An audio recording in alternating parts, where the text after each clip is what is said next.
The Workplace Safety and Health Risk Management Regulations requires risk management to be implemented in workplaces. Those responsible include employers, self-employed persons, and principals. Before work can begin, risk management must be done. It starts with identifying risks in work areas. After that, measures must be taken to eliminate or reduce the risks. Everyone involved in the work must know about the risks and the measures taken. In the new safety and health landscape, risk management is critical as it helps to reduce workplace risks at source. In this video, we'll show you how risk management can apply to an example: paintwork in a confined space.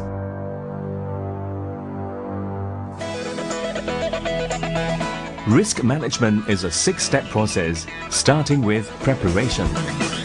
Step 1. Form a multidisciplinary risk assessment team. The team must gather all relevant safety information pertaining to the task at hand. Step 2. Look at what hazards a worker is exposed to when working in a confined space. In our example, possible hazards may include oxygen deficiency, inadequate lighting, and falling hazard. Step 3. Determine the risk level of these identified hazards based on 2 factors: the likelihood of an accident occurring as a result of the hazards, and the severity of the accident if it happens. Step 4. Decide which risk control measures to take so as to eliminate or reduce the risks. For a confined space, controls may include elimination, which involves covering up of the lighting hose with metal strips to prevent falling hazards; substitution, which replaces toxic paints with non-toxic paints for spray painting works to reduce the risk of fires; engineering control, which uses a mechanical ventilation system; administrative control, which involves 4 possible areas. 1. Implementing safe work procedures such as an entry permit. 2. Performing bomb tests using the gas detector. 3. Have a second person keep watch outside the confined space. 4. Gas test the atmosphere before entering. Finally, the use of personal protective equipment as a control measure. This involves selecting and using appropriate safety boots, helmet, and breathing apparatus. Rescue equipment must be on standby for emergencies.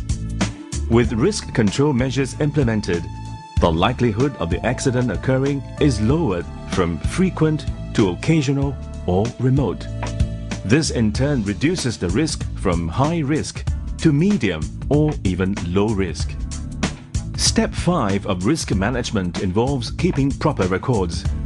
Details recorded include identified hazards, risks, existing control measures, implementation schedule, action officers, and follow-up dates. The last but most important step 6 is about implementation and communication. Everyone exposed to the risks must be informed of the nature of risks and how they can work safely. Failure to implement risk management carries a maximum fine of $20,000 and/or 12 months jail. To help small and medium enterprises get started on risk management, the Ministry of Manpower has set aside a Risk Management Assistance Fund. Companies with 200 or less employees are eligible and can get started by sending at least 2 supervisory staff for a risk management course. Interested companies can get more information from the Ministry of Manpower website at www.mom.gov.sg and get in touch with the listed Risk Management Assistance Fund agents for help.